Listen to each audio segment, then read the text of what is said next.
Welcome back to the Kicks and Picks podcast. Coach Steve here with Nick and Scotty and a special guest, Gianni of InterViews podcast. So with that introduction, you guys probably know where we're at least going to start the show. Going to talk Inter, Serie A, and whatever else comes up, transfer market related and otherwise. So Johnny, how you doing tonight? Thanks for joining us. No, appreciate the invite, guys. Yeah, doing good so far. I mean, still waiting on this Lookman deal to either fall through or go through. But other than that, yeah, I'm doing pretty good. Can we get your reaction to Alex's reaction of Kivu's press conference? That's all I want to know, because my man went on a 12-minute rampage. I mean, it was more entertaining than the press conference. So shout out, Alex. I was like, dude, you're telling me you can't talk to me because you're busy working, and then you sit down and watch an entire press conference and then do a 15-minute video about it. I'm starting to question our friendship a little bit here. I'm clearly not high on the totem pole for him anymore. So all right, Alex, you got a lot to answer for, bro. Yeah, let's see if he comes back with anything. All right, so I guess we'll start where you said, Nick. Right, Lookman. Yeah. Latest rumor is 40 million euros not enough for Atalanta, I believe. According to Transfer Market, for what it's worth, they have him valued at 60 million. Johnny, I mean, you guys got to make a move somewhere, right? I mean, how long is this going to drag out? I mean, I kind of feel like, what I go through every summer with Roma and players that get dragged out all through August. How is the Inter, universe feeling about Lookman potentially coming, the price, and why it's taking so long? I mean, I think most people in the fan base are definitely leaning towards it going through, at least from what I'm seeing on Twitter. I do see a lot of sarcastic tweets because, it seems like every day we're announcing, agreement made with the player, conversations continuing. Cool. All right. Which is like just more nothing updates from pretty much every journalist in Italy. Pedulao said today that it's inching closer to the finish line. I feel like I've been hearing that for like 6 weeks now. I think it's going to go through eventually, but I'm just tired of it getting dragged out because, I mean, we see what happened with Ndoye not getting to Napoli, which I thought that would go through. I'm just waiting for Napoli to swiftly come in and pay the 50 and kind of leave us, with our, hands empty once again. So I hope that's not the case. I hope we finally get that push through and the player is kind of pushing for it to happen. But I mean, I don't know, another deadline by Friday. It's just getting ridiculous. And that's like the weird shit only Italian clubs do, right? Like, yeah. Let's set this deadline, this fictional deadline. That means, I mean, if you told me the market was closing, okay, that's one thing. Don't set a deadline for the sake of setting a deadline. I don't know. Yeah, I feel like they're just sitting around the table, sipping on their espressos, kind of texting each other like, hey, do we want to do this? Do you not want to do this? Like, you know what? Let me finish my cannoli. I'll get back to you. It's getting a little ridiculous, though. So yeah, I mean, this is so typical of Serie A sides, though. I mean, John's in the chat, too, saying it's just the story of Milan clubs. It's the story of all Serie A clubs, really. Nobody's got money to spend. Nobody wants to spend it all right away. A lot of the time, these big agreements end up being paid in 2 or 3 year increments, yeah. or it's a loan with an obligation to buy, so the money gets pushed to next summer. I mean, we see it every summer with Serie A clubs, and I feel like here it is. Atalanta's going to try to cash in on him as much as they can because now Gasparini's gone. Maybe he doesn't have the same kind of season under Juric if he sticks around. And Inter at the same time, financially needs to do what's best for them and try to get this as low as they can. And that's what drags these things out. But in the end, and I've seen it with Roma plenty of times, it only hurts the team and the player because they come in mid-August, the season's kicking off. They get almost no preseason time with the other players and this decides to acclimate to the play style and all these other things. So, as a fan, it gets frustrating, and we'll see where it goes. We'll see how long it takes to happen. It seems like it's going to happen though, because it doesn't seem like everybody else is in on him. Which is surprising to me, right? Like I feel like he's one of the more talented players in Serie A. I think he's been second in goals in the last 3 seasons, only behind Lautaro.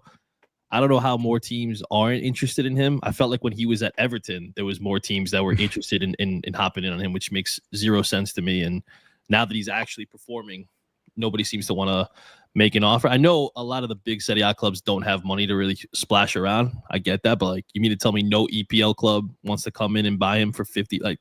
To them, that's peanuts. I don't get it.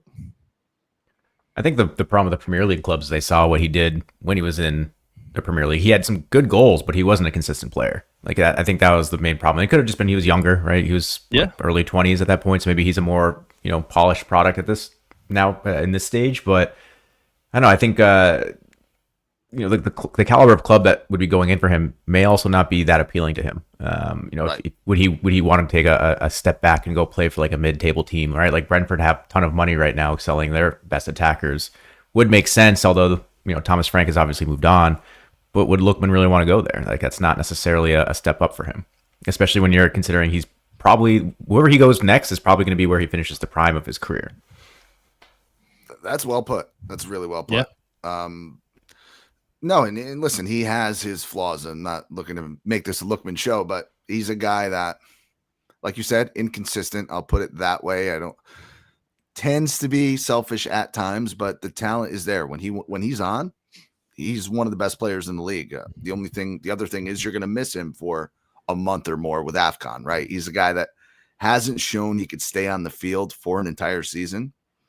That would be a concern for me. So just to close the loop on him, Gianni, number one, where do you see him fitting, assuming the move goes through? Or like, is this a complete formation change for Inter? Or is he playing alongside Thuram and Lautaro? Does one of them move to the bench? And part two, is it Lookman or bust for you guys at this point? If this move doesn't go through, is there a plan B, or do you see something else big happening, or is this just kind of it?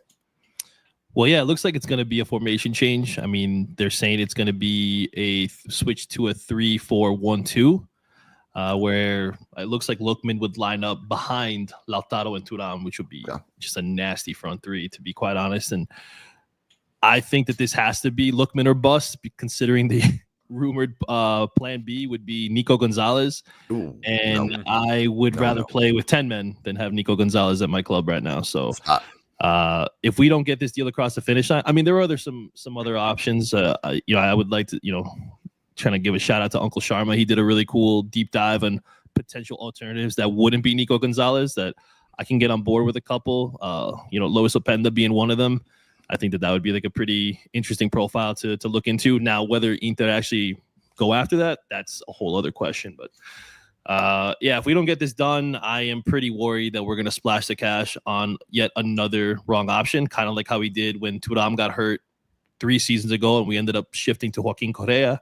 If we go to Nico Gonzalez, that's a nothing signing. That's not going to move the needle for us. And 100%. I'd be very disappointed with that. Yeah, I was going to ask, I mean, Nick kind of asked it with the formation change, like how much changes under Kivu? Like last year was a year of close calls for Inter, right? They make Champions League final, lost out to Napoli very close to the end of the season. I think fatigue caught up with them a bit where Napoli didn't have that fatigue and it just, derailed the Scudetto chances. I think it was the semifinals of the Copa. So like, how do you feel about Kivu coming in? Like what changes? Obviously, Inzaghi proved to be one of the best managers in Serie A, and now you're going to a guy who really doesn't have that much experience as a manager. Yeah, I'll be honest. Initially, I was very underwhelmed with the hiring. I mean, I do like him for what he did for us with the treble winning side, right? But like coaching, doesn't mean he can coach, right? Exactly. Like we don't know really what he can do. That doesn't mean that he didn't do some nice things, some things that I liked seeing with Parma. I thought that he did a really good job handling Juve. He gave Napoli a hard time. I think they ended in a 1-1 draw, if I'm not mistaken. So obviously he had potential, but he also had a lot of youth at his disposal, and he did show a lot of faith in that. Whereas now this is a very veteran squad in that locker room. Are they going to really want to listen to him? Are they really going to want to like implement his ideas on the pitch? That's like one thing that I'm worried about. They may respect Kivu the player, but are they going to respect him as a manager? I don't know. I am kind of excited with the way that press conference went. I liked a lot of things that he said. And even though, we could go maybe pull up Alex's deep dive into what he got from that. But, all kidding aside, like it looks like that we're going to have a very attack-minded style, really high pressing, which I do like that idea. The only thing that worries me is with the lack of pace in our back line. Are we really going to be able to do that? Are we going to be able to like hang with the big boys? And I'm not just talking about in Serie A, but I mean, even in Europe, a lot of teams have tons of pace. We don't. Like, what are we going to do when a team hits us on the counter and I got to see Acerbi and Darmian chasing guys down or not really chasing guys down, So it'll be interesting to see how we finish this Mercato. I'm hoping a center back does get brought in. I feel like that is more of a need than Lookman, although I think the profile of Lookman is amazing. Like, if you have that opportunity, you have to go for it. But,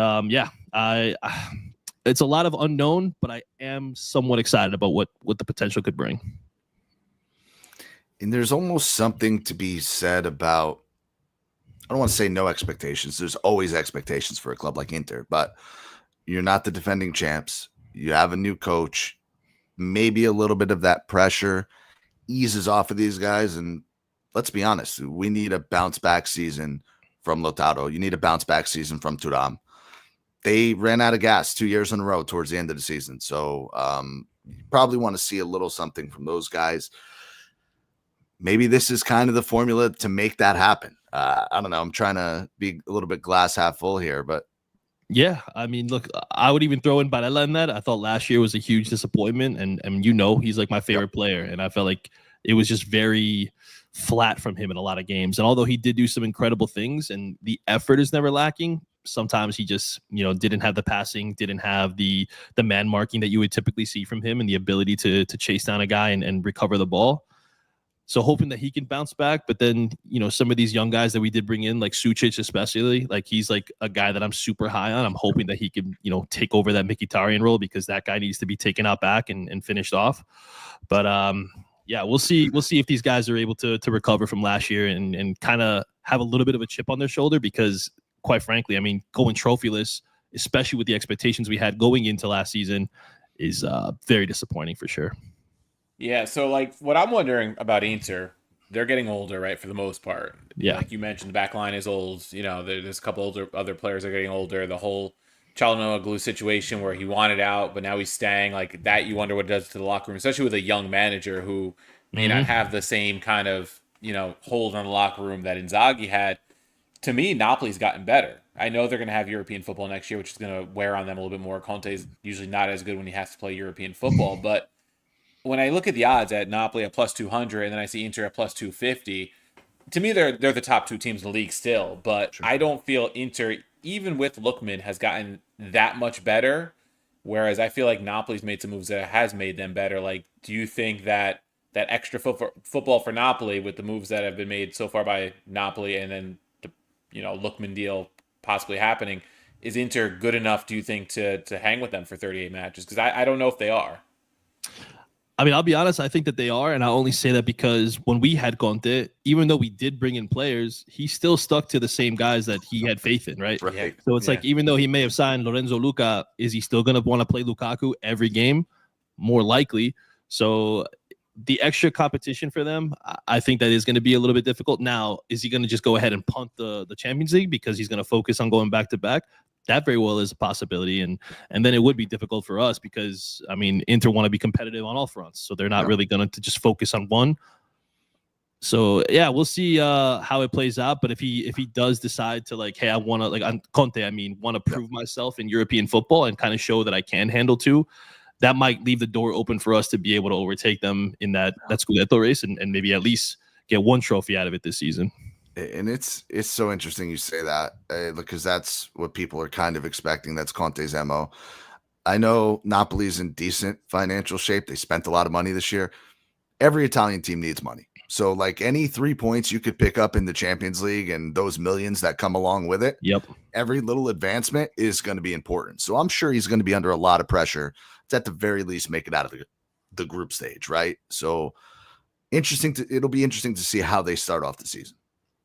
Oh, 100%. Like, I'm sure De Laurentiis wants to have that, a little bit of a more exposure in the Champions League where people can actually, like, start to respect them and then be able to think, oh, Napoli is one of the big clubs in not just, Italian football, but European football. So I'm sure he's going to have a little bit of an incentive and pressure coming from management to be able to, advance further along in the tournament. And I think, what was it? The quarterfinals were 3 seasons ago when Inter made the finals was the furthest they had ever gotten.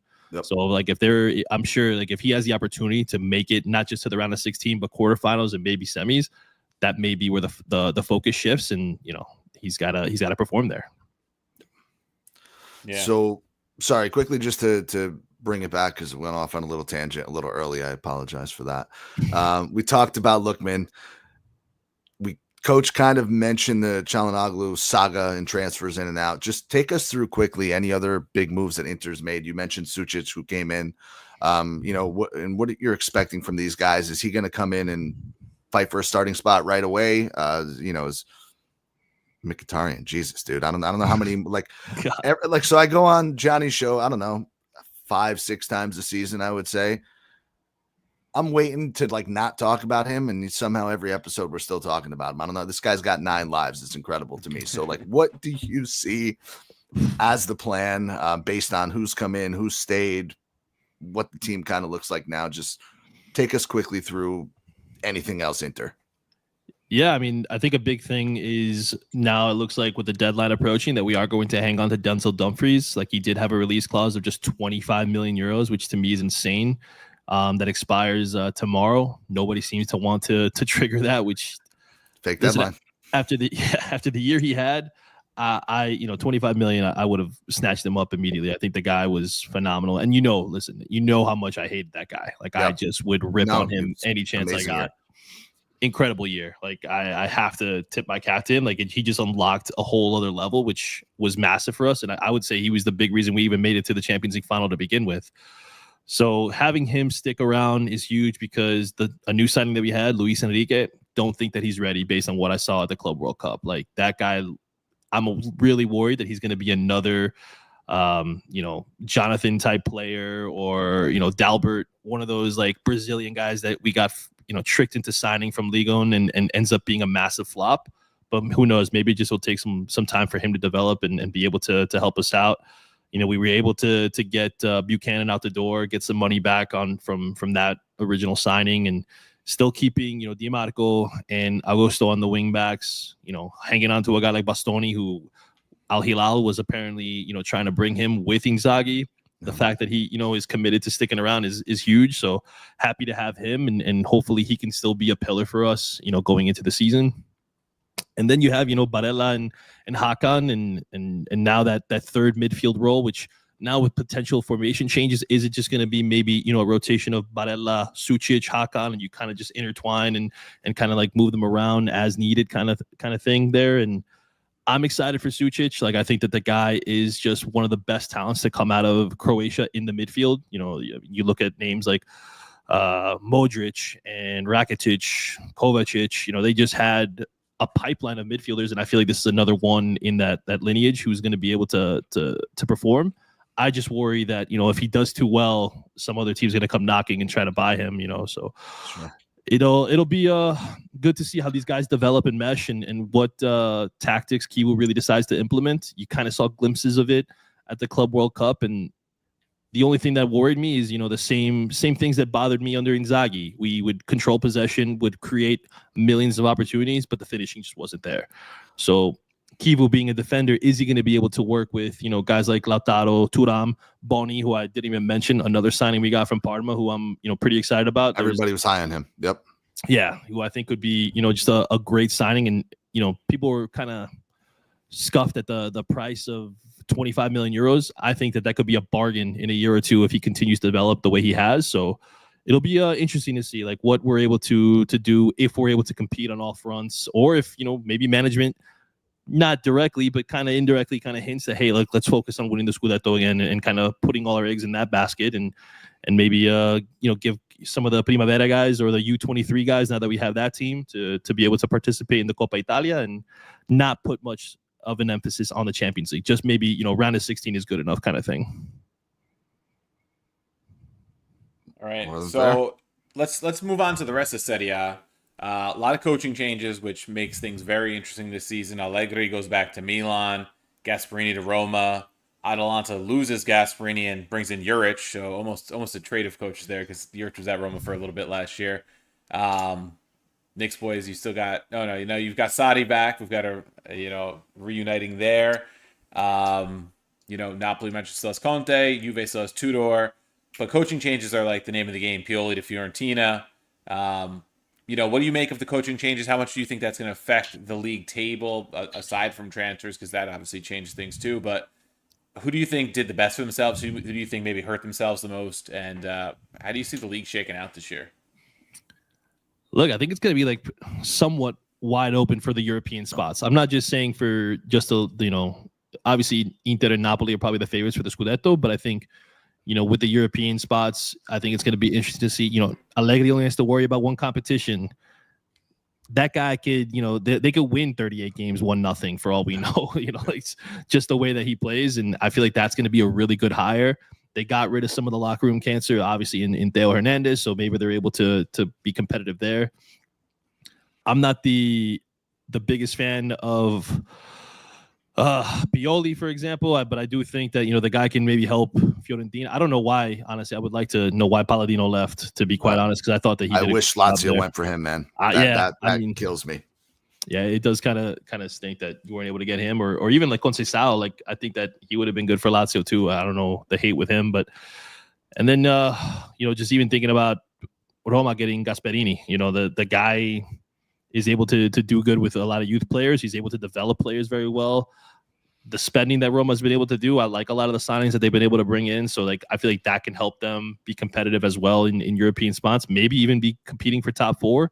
I don't know, maybe not the first year, but probably, second year for sure.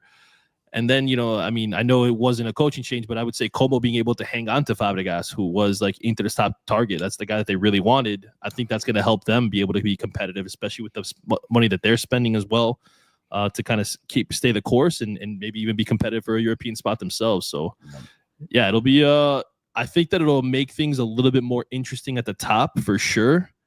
But we'll see, what's able to happen. No disrespect to Lazio, but obviously with you guys having your little bit of a summer transfer ban, it's not like you could even really change. Even if they didn't, dude, here's my gripe with hiring Saudi. If you were going to go around and do that, you just wasted a whole year. And a team like Lazio doesn't have a year to waste, right? So you should have just kept him. You should have figured out whatever was, up Lotito's ass crack that day and kept the guy and made him happy and whatever. But now you just wasted an entire year and a half with, a guy like Baroni, who obviously wasn't up for it. Tudor didn't want to stay, whatever. Not that I necessarily wanted him, but it's just such a sideways move that it's a backwards move, Transfer ban aside. I mean, I don't know how much they were spending anyway. It would have been real tough without European competition, but I don't know what we can expect from him. Yeah. Lazio, and I think for good reason, is plus 3,000 with Scudetto, plus 450 to finish top 4, which is the 7th shortest odds in both those categories. I mean, I'll go through the odds right now. Napoli's plus 200, Inter plus 250, Juve plus 450, Milan plus 550, and these are the Scudetto odds. Roma 1,200, Atalanta 1,800, Lazio 3,000, Fiorentina 6,500, and then Bologna 8,000, and then let's throw Como in there plus 10,000. It's interesting. Bologna is such a better pick than all those other mid-table teams. Yeah, not that it's realistic. It's not, but them at plus 8,000 is so much better than Fiorentina at plus 6,000. Yeah. Or Atalanta at plus 1,800 at this point, right? If you think Ivan Juric is going to win you Scudetto, like that's wild. So moving to top 4, the top teams obviously are all minus money. The top 4 teams that I mentioned, the big ones plus Napoli. Roma's plus 140, Atalanta 250, Lazio 450, Fiorentina 500, Bologna 500, and Como 600. I think you're right. Like, if you transfer that over to the top 4 odds, I think the value there is Bologna at plus 500. Of the teams outside the top 4 with the best chance, I'd like to think, and you could disagree if I'm being a bit of a homer here, but I think, not that I would bet Roma at plus 140 necessarily, it's not a big number, but I think they have the best chance of cracking the top 4 of the teams that are outside of the top 4 favorites from the books, I think, at this point. I'm going to make my statement, and then I want Gianni's thoughts, but I think to kind of everything you spoke about, and we've been talking about it for the past few weeks, Roma and Milan, in my mind, by far have made the biggest upgrades as teams. And I think it's just with their coaching. You mentioned Roma's had a good mercato so far. I absolutely agree with that. I think they've made some smart signings.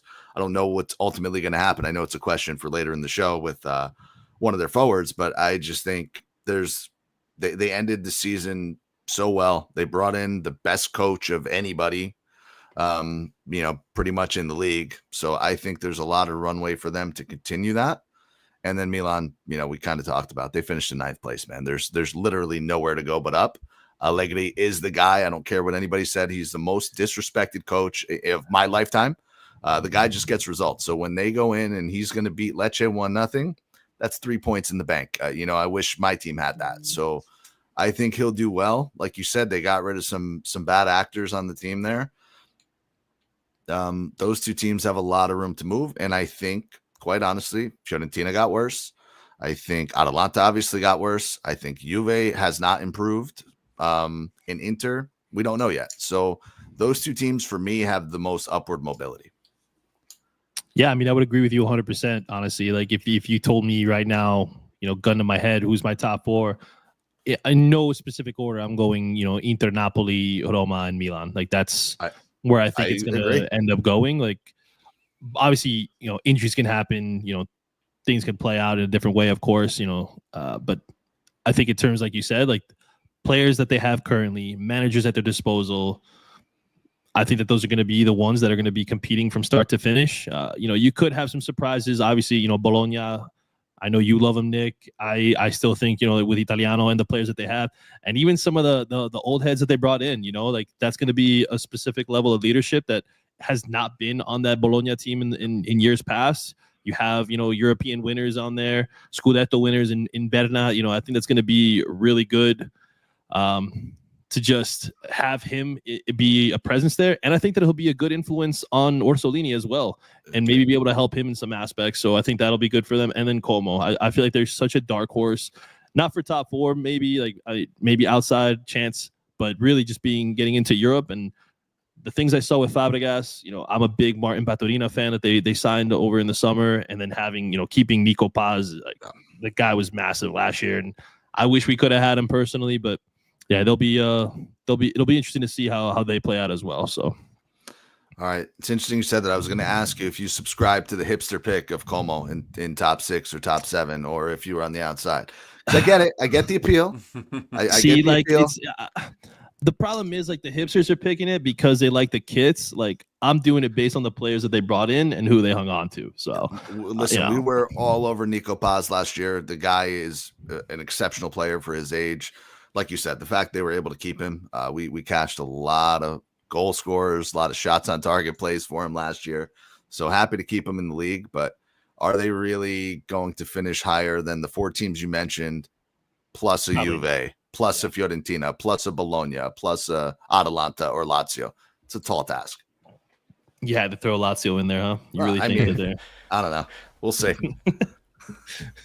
Lazio, assuming they can hold on to their manager that most of the fans don't even want in the first place. The real problem. Right. Didn't they sign him originally as a player manager? Like, wasn't he supposed to play? And then, like, he got. Is that what the? I'm almost positive. The graphics are for. Serie B. Yeah, that's what it was supposed to be. And then got to preseason training, and they're like, no, can't do this. Can't be out. Ahmed, I want to address a comment we have here, man. He picked you guys for top 4. He picked you for top 4. I don't know how much nicer of a thing he could say about Milan. How about this, Ahmed? If you could throw that comment up there, guys. You got nice kits. I'll give it to you. Puma did a good job with your kits. You happy? It's positive. He said something positive. He picked you for top 4. That's also positive. Yeah, that's also positive. So, Ahmed's mad I left Charlotte. That's all it is, really. I get it, man. I wish I said it last week, but I wish that we had available in the books like to finish top 6, top 7, like the EPL has. There's so many more creative futures you could place, like best record without Liverpool and City, like things like that. There's so many more options, and it gives that would be pretty cool. Like betting a Como to finish top 7, say, rather than top 4, which is very unlikely. Relegation on the other side, just because we haven't touched on it, guys. Cremonese minus 125, Pisa plus 100, Verona plus 150, Lecce plus 170, Sassuolo plus 200, Cagliari plus 225, and Parma 300 to give the first 7 options there. So Pisa, if you're telling me, who's the number 1 team you mentioned? I'm sorry. Cremonese minus 125. Okay, so the last time Cremonese came up, I remember looking at the squad and saying, I don't know a single player.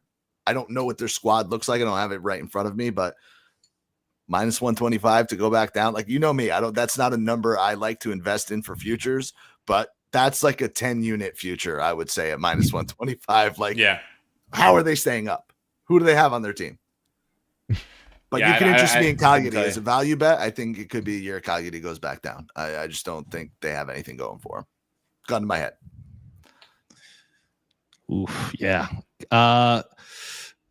Cagliari, I would feel confident about. Pisa for sure. I don't like anything that they've done, to be quite honest. And I think for my own personal bias, I would have to put Sassuolo in my three going. I need them to go back down. I don't care what it takes. Is Grosso still the coach? He I took believe, over, right? I believe so. Yeah, Grosso's still there, I think. Crazy. Yeah, no, it'll. I know they're spending some money, which is good for them, of course. To be able to splash some cash, and they're doing some little signings here. But if you lose a guy like Loriente, and I feel like he's such a dynamic player that kind of helps my case for them wanting to go back down. If they hang on to him, maybe I'll change my pick. But right now, I would say that if he's on the way out, it's going to be them, Cagliari, and Pisa. I think Cremonese will find a way to somehow stay up. Okay, I could see it. Yeah, I mean, it's interesting. I mean, Sassuolo probably comes back with the most talent of the three that are coming up, right? They weren't down for that long. It depends what happens with Lorente, obviously. Verona's interesting, plus 150. They always are teetering on the brink there. Ghilardi, who's supposed to be one of the better young Italian center backs, is, close to Roma. It's been dragging on for about a week, over 300,000 euros, apparently. But, in the EPL, that would have been done a long time ago, just to give an example. That's what I was talking about earlier, right? Like 300,000 euros worth of bonuses. Like that's nothing in football these days. Yeah. But Pisa and Cremonese was up more recently, but Pisa, I think in my time at following Serie A in 20 years, I followed the league. I don't think I remember Pisa ever being up. If I'm not mistaken, they haven't been up since like 01 or 02, something like that. Before I started following the league, yeah. I remember you could see their stadium from the Leaning Tower. I remember that much back when I was there like 20 years ago. But they were, I think, a Serie B side at that time. So it'll be interesting. But could Cagliari finally go back down? Could it be Lecce or Verona? Yeah, didn't Lecce barely avoid it last season? Yeah, it came down like the last match. They had to win their last game or something. I feel like we were talking about that. Still waiting for the Puglia Derby to come back to Serie A because that's where my origins are in Puglia there. But Body's not holding up their end of the bargain there with ADL ownership. But I think Cremonese, Pisa, I think are two. Like Nick said, they're not great numbers to invest in the future. But I mean, I see them probably going down. I think I could see those teams with like 0 points through 8 matches, 9 matches. I don't know. I don't even know or care who they're playing. I'll take a side bet on that. Yeah, I don't know. Unfortunately, you can't parlay future for relegation that I see at least on DraftKings. But maybe you take one of them and one of the EPL squads you feel is really primed to go down, and maybe you could get a better number. But I think those sides probably are going down. We have our Capocannoniere numbers out now. They weren't up last week when we were looking. So gross, man. Unless you got something really good. Have you guys looked already? I looked at them when they came out last week, and there was nothing that stood out to me. So favorite is Lautaro plus 400, Kane at plus 600, Jonathan David, new to the league, plus 750, Lukaku plus 1200. Fuck. Yeah. No way. Turam plus 1200, Santi Jimenez plus 1400, Vlahovic still at plus 1400. God knows whether he'll be playing next year. Then it's Lookman at plus 1600, who, if he goes to Inter, I feel like that number probably moves even. That's right? worth it, yeah. That might be worth an investment. I would grab it now then, yeah. Yeah. But going to miss a month, don't forget. That's always true. got to point out Afghan. Remember that, yes. Osimhen missed a month and won too, so I don't want to hear it. Go on, coach. I'm waiting for the name that... Go on. There's a name that you want to say. Castellanos plus 1800, Evan Ferguson plus there 1800. It is. That's the one. Scamacca 2000, Ciro Immobile plus 2000, along with Dovbyk, and then jumps to Luca at plus 2500.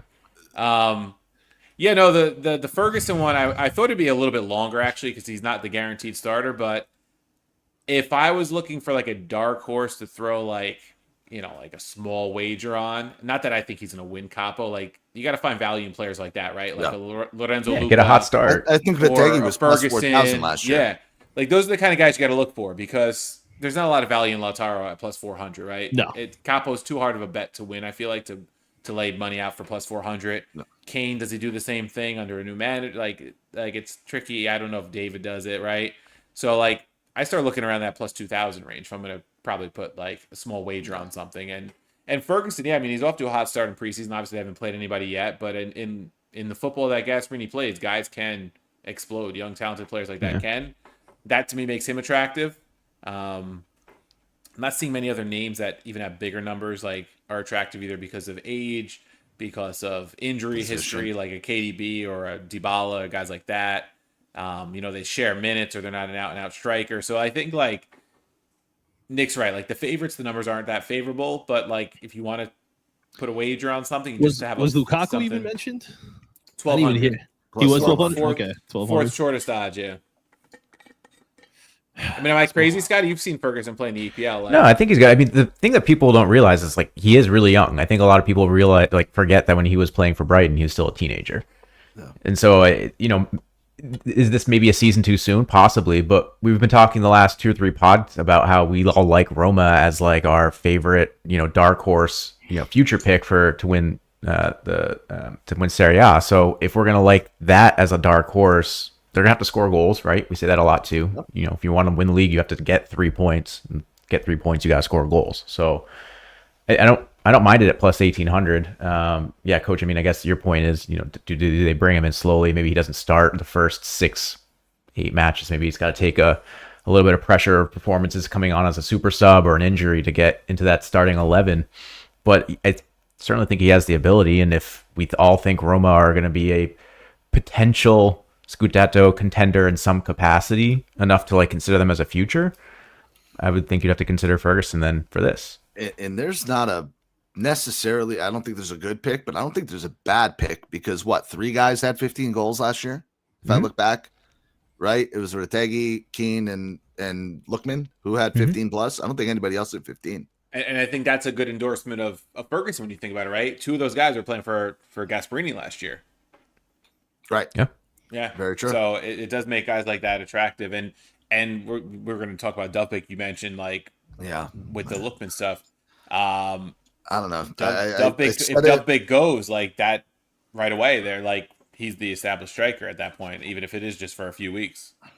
If he stays, do you like Dubik or Ferguson better? I haven't really seen a lot of Ferguson, but from what I've heard about in a couple preseason friendlies against lower level sides, he looks really good, and I think he fits the Gasperini football better. Right, he can press, he's quick, he's young, he can hold up play. Dubik got 2 fucking left feet, bro. Yeah, so, I don't know how that dude scored 25 goals in Spain. And I think that's why he's available, right? You don't normally invest 35-40 million euros, whatever it was they paid Girona for him, to then flip him the next summer because he didn't have an awful season. No. It was a decent return for his first season in the league. I mean, when you think about what Dzeko did, right? He wasn't great his first season and turned into a capo his second season. I just think in terms of the football that Gasperini's going to want to play, I don't think Dubik's a good fit for, and that's why he becomes expendable, especially if they could get 40 to 50 million euros for him from an EPL club or another club elsewhere. And then they bring in a different striker that maybe fits Gasperini's football better to team up with Ferguson and alternate with Ferguson. And I think that's what makes him more attractive at plus 1,800 for me than Dubik at plus 2,000, even if Dubik hangs around. I think even if he doesn't establish himself right away as the out-and-out starter, Ferguson, I think his style of football is going to be much more suited for Gasperini. And, if he explodes, like the 35 million euro buy clause that they have on him could become a bargain. Like Gianni was talking about Sucic, right? Or the other guy, the kid from Parma. Because if you get him when they're like down, like he's coming off that knee injury in a down season, maybe he explodes under Gasperini and he's the perfect fit. That's me hoping a little bit, but I think based on his talents that he showed at Brighton, the potential's there. I think it's fair. Man, Gianni, like last comment I'll make on didn't bring you on to Basher here, man, but I'm just thinking about it. And I know I said this to you privately, but I don't think I said it on air. Like I'm really thinking back about last year. You have to get 15 plus goals from your star striker. Like you have to. Without question. So yeah. What's your expectation? Lookman aside, what's your expectation for Lautaro this year? And kind of like, I know what your hopes are, right? You want to win a Scudetto, but what are your realistic expectations for Inter this year? Yeah, I think realistically, top 4, maybe a Coppa Italia semifinal again. And I'd be thrilled, honestly, with the quarterfinals in the Champions League. And for that to happen, though, you would need Lautaro to get you, honestly, like 20 to 23 goals, without question. And then if Thuram could chip in, I mean, he started off amazing. He had like 10 goals before January, and then he finished around, I think it was like 16, maybe 17 in all comps. You need more from Thuram. And even though he did have moments of brilliance, like you think about that back heel flick against Barcelona, you still need a little bit more consistency from him. Yeah. And I don't know if the fatigue really weighed on him towards the end of the season. Obviously, he had a little bit of an injury in January, so that kind of took him out of his groove and stuff. But you need to be able to score goals. But more importantly, you need to be able to keep him out too.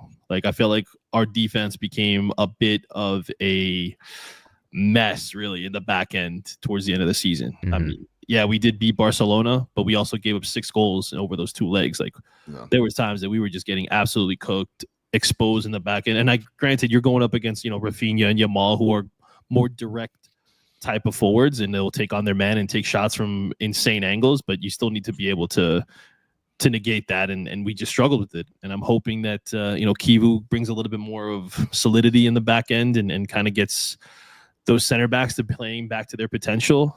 I mean, there's rumors that Jan Bisek could be going to Crystal Palace for about 40 million euros. So what do we do with that money? Do we invest it in Leone from Parma? I would love that, but I feel like you do need to get some fresh blood in there, because as much as I love Matteo Darmian, and if I've always referred to him as like our Swiss Army knife, he doesn't have much left in his legs.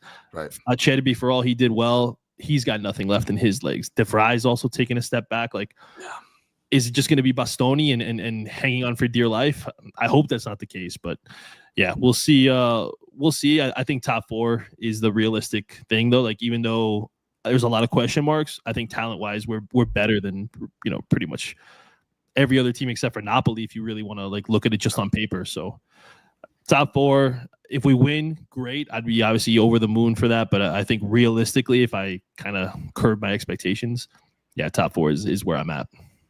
Yeah, I think that's realistic. And I think, like you said, the age for me is the concern with Inter. The age and having to compete on 2 fronts and being expected to do well on 2 fronts, right? Where if Napoli goes into the Champions League and crashes out after the group stage or in the round of 16, it's not going to be as much of a disappointment, I think, as it would be for Inter to crash out in the group stage, because they've had success in Champions League recently, making 2 finals in the last few seasons. And that puts pressure on some of these guys to play more than maybe they should be at their age. And I think you're right. I think that defense, for as strong as it's been under Inzaghi, there are definitely question marks because of age. Kivu himself was a really good center back, played for Roma and for Inter, was solid in Serie A for a long time, so he'll know how to set up a defense. But are the legs going to be there for those guys through 38 matches plus another however many in Champions League? Rotation, right? Like, it's, I don't know how, like, what are we going to rotate? We can say it week in and week out, but you can't start a Cherby 3 games in a row. Like, I don't know, you just can't. I don't even think you should be on the team personally, but right. It's another story. Yeah. All right, Scott, did you have any this or that you wanted to wrap this one with? Yeah, I got a couple. I mean, we did a pretty healthy round last week, but we still got a few new transfers that we can kind of get into this week. So I'll start off with the first one. I think it's probably a longer saga that's finally wrapped up. That's our good friend Victor Yorquez finally making the move to Arsenal. Arsenal will get their long-awaited striker. We all know that Yorquez had 36, 37 goals last season. So my question for you guys, moving over to Premier League, being Arsenal number 1 man, can you get into that 20 goal threshold in the league next season? Over under 19.5 league goals for Yorquez in the Premier League next season. And for reference, the books have him set at over 18.5 at -110. Over under both Boring. -110. Yeah, we were one higher. I'm gonna put on my hater hat. Doable, but... You're wearing it right now. Go ahead. Go ahead, coach. You got it.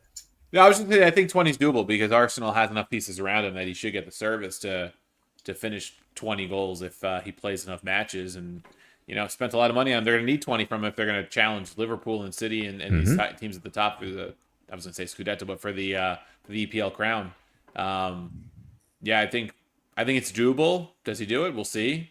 But with getting service from Saka and those guys, I think he should be able to do it.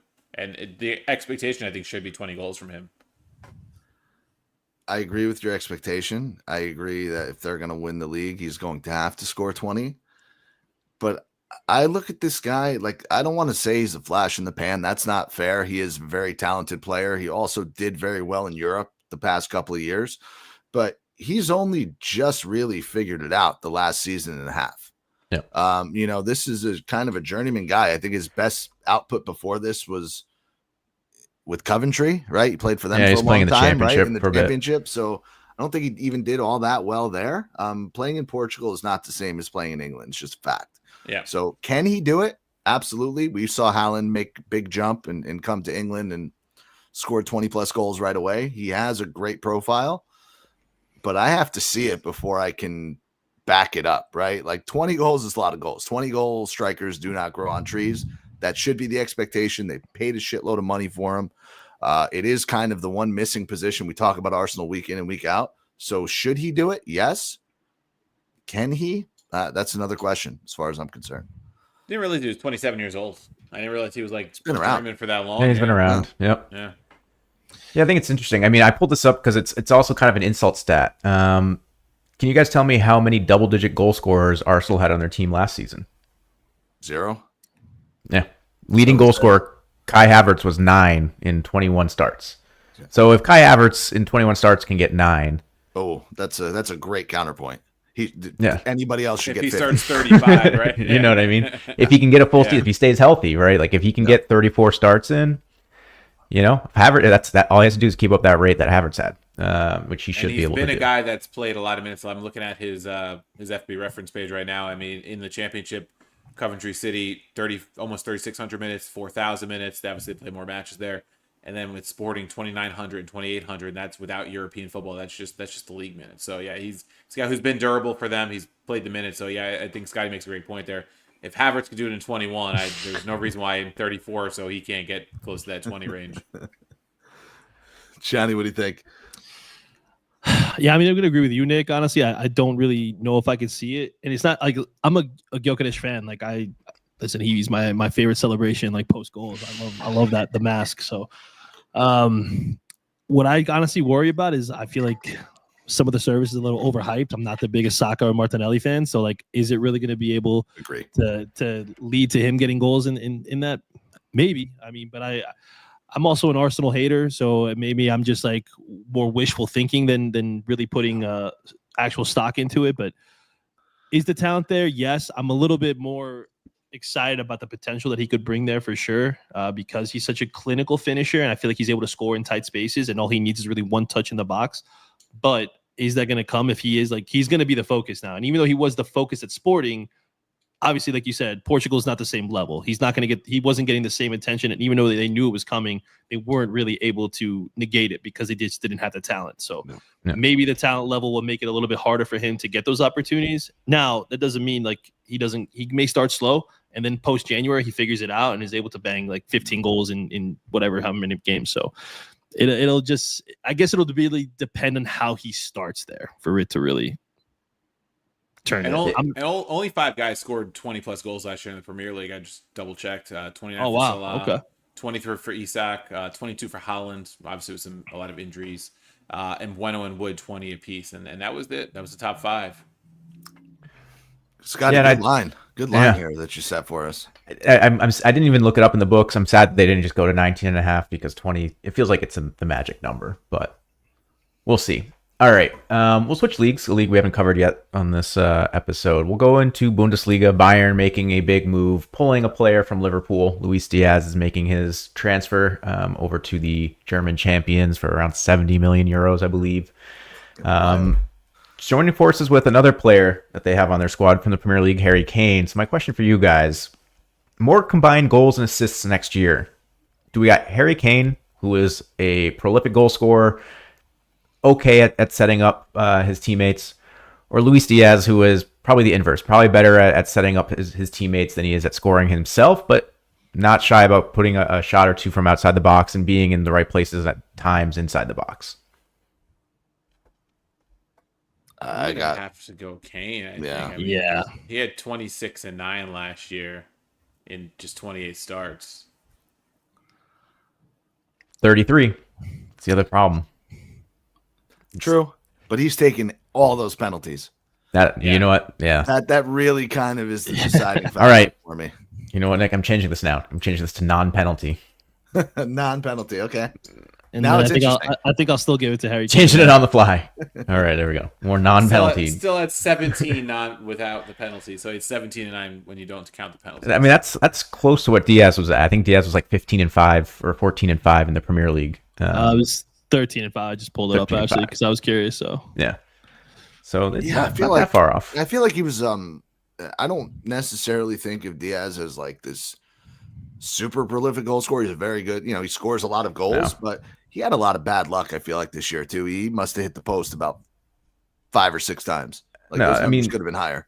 He's kind of a bit of eye candy. Like he looks like he plays so much better than what his numbers actually end up being. Like I said last season a couple times, like he does. Nobody does more.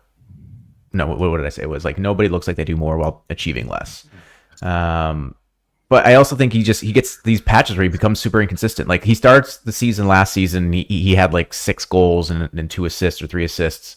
And then his dad, gets got kidnapped, picked up, and then that threw off his season, and he was out for like 2 months basically, just wasn't himself. And then finally comes back, gets back into a rhythm again, and then international break. So for me, it's like if he can keep up a consistent run of form where it's maybe not prolific, but just like, yeah, man, like get yourself, 2 goals and assist every 6 matches or so, and just keep that going. I mean, I could see where you're at. I could definitely see a lot of Kane goals coming from Diaz, and I think, Yep. at some point, Kane played a lot of ball the last couple of years. So, Yeah. but he How just long gave me is the Musiala first- out? I think he's out for like the first 3 months, if I'm not mistaken. That's it? Out for a while. Okay. Yeah. Yeah. But Sorry, all Johnny, now what I was gotta that? do is like kidnap Luis Diaz's dad, and I'll just make sure Harry Kane wins that question. So True. There you go. That's it true. Seems easy enough. Yeah, put that on the airwaves. All right, last one. It's a very serious one, so I want you guys all to take your time thinking over. Roma have assigned themselves a new right back, bringing in Wesley from Flamengo. What happens first? Does Wesley get a goal, or does he get a red card? I'll give you some stats. He has 2 career goals from Flamengo, has yet to pick up a red card, although has notched quite a few yellows. I think he's getting a red card. I gotta go red card. Serie A refs are kind of ridiculous, so I could see a red card coming first. I'm gonna go goal just because that's what I need him to do. I don't know. I feel But, like also in Gasparini's system, the wing backs push high. So okay. I There. think it'll be Okay. involved Coach in takes a it lot. seriously. Thank you, Coach.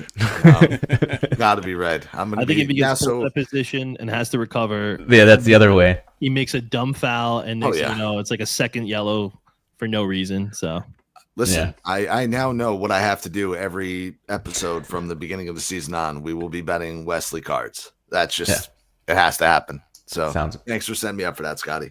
Yeah, sounds good. It's the only over under I could really create. No, listen, you didn't put the backs. golden question. I'll ask you guys here because I know we talked about it at length, but I didn't ask the question point blank. Lookman is rumored at 45 million euros right now. Coach Steve he said it's not his original thought, but I just saw a tweet come from his account saying Dovbyk is getting shouts at 50 million. Who is the $50 million player of the two? Who is worth more? Is Dovbyk worth more than Lookman to you guys in your mind? Well, Nick, we also have to address the fact that his value, Dovbyk's value, has been cut in half in just one season. Because I was told last summer he was a €100 million man. So either way you cut it, many Roma fans on Twitter were chirping last summer, if you remember, that this guy's going to come and lead the league in goals. So I do agree with that.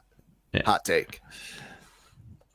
I mean, honestly, if you're going by age, right? Like what Dovbyk is, I think he's a year older. 28. 28. And Lookman's 27. I guess you got to go Lookman then. I mean, you got to get an extra year in the bank, Look, we did a deep dive on Lookman, and we were comparing him to Ekitike just based on prices, really. So Hugo scored 15 goals in the Bundesliga, but he had an XG of like 20.6. Not great, obviously, like leaving like 5 goals on the table there. Lookman had 15 goals himself, but an XG of 10.3. So the guy was able to score goals that nobody could have seen coming, and he's got such a venomous right foot. I think that because of his shiftiness and the way that he scored from different angles and stuff, that kind of gives him the edge on Dovbyk. Not that I don't dislike. I was kind of jealous that he did go to Roma initially. I mean, then after watching him really play, I was kind of like, oh, okay, we didn't really miss out on much here. But it's I think Lookman's the better signing, no question.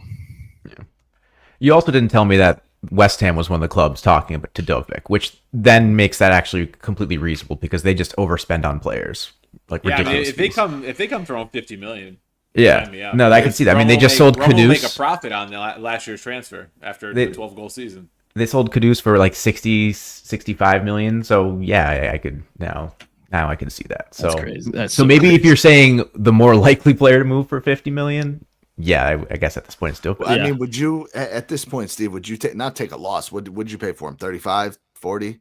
Might have been 40. Would you take 35 for him? Would you take 40 for him, or does it have to be 50?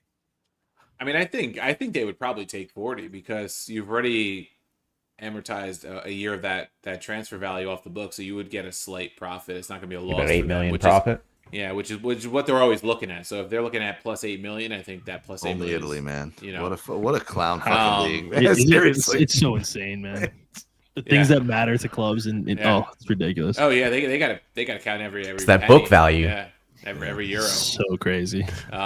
Yeah, that's how they stretch out these contracts and do all these different things to try to like stretch out, you know, how much they're paying against FFP. It's crazy. But you know, I'm not thrilled about the guy that's rumored to be like Gasperini's top choice if they sell him, because they're going to bring another forward if they sell him, and it's like Højlund, who I thought did better at Atalanta than he actually did. When I looked up the numbers, I was like, oh, he really didn't do as good as I thought he did there. But by Scott's logic, he's probably like 6 years younger In terms of value, in terms of value. So which is really you're just buying hope at that point. You're like, paying maybe the same next year. price, you got 6 years of youth. Yeah. Yeah, he's only No. 22. Yeah, there you go. And if Gasperini likes him, there's a reason he played for him first season. So I guess Still trust somehow older than Ferguson. You got your young striker. him. Yeah. Why not have two? Well, then you have to say if you have two young strikers, you have no young strikers. Scott, shame on you, man. We didn't do an over/under games played for Dybala this year. Not yet. We haven't done the Serie A preview. We saved that. You're right. You're That's right. an annual tradition. Fair enough. All right. I think that's all we Anything got else? this week, boys. Yeah, Gianni, dude, thank you so much first and foremost for joining us again. For anybody here, he's going to tell you where you can find him, but I will say, obviously, massive Inter fan. Him and his co-host Alex, two of the nicest guys we know. Fantastic podcast, week in and week out, in depth on Inter. They've built a great community. I mean, these guys, the engagement these guys are getting and the feedback they're getting. The show is absolutely off the hook and worth a listen because, yeah, it's Inter focused, but as you heard in this last hour that you spent with us, a lot of ball knowledge coming out of these guys. So, Gianni, let the viewers know where they can find you, and appreciate you again, man. No, man, listen, appreciate the invite always, man. Like, you're one of my favorite people in the culture community, so it's always great to be able to chat with you, whether it's Inter or any Serie A topics. So, but yeah, if you want to check out the podcast, it's at InterViews Pod. It's got the same logo as the kit that I'm wearing, so pretty easy to find. And yeah, if you want to follow me and Alex on Twitter, I'm at SauceGMP. Alex is at Alex Rafa, 2 Fs. I always think I'm gonna mess that up. But yeah, he's more of the level-headed person. I'm more of the fly off the seat of my pants kind of thing, and we balance each other out. So I think if you want to have good witty back and forth, where two guys who don't mind taking shots at their own club, like, yeah, give us a listen. Yeah, so thanks for coming on. Great stuff. And guys, next week we'll have our EPL preview. A lot of different futures we could mess around with there, which will be fun to do. We'll catch everyone next week, and thanks for watching and listening. Wait, hold on, Johnny. Hot take. Who's winning the EPL? Gun to your head. I'm gonna go with Liverpool again. All right, attaboy. We're Fair. on the bandwagon over here. Like, imagine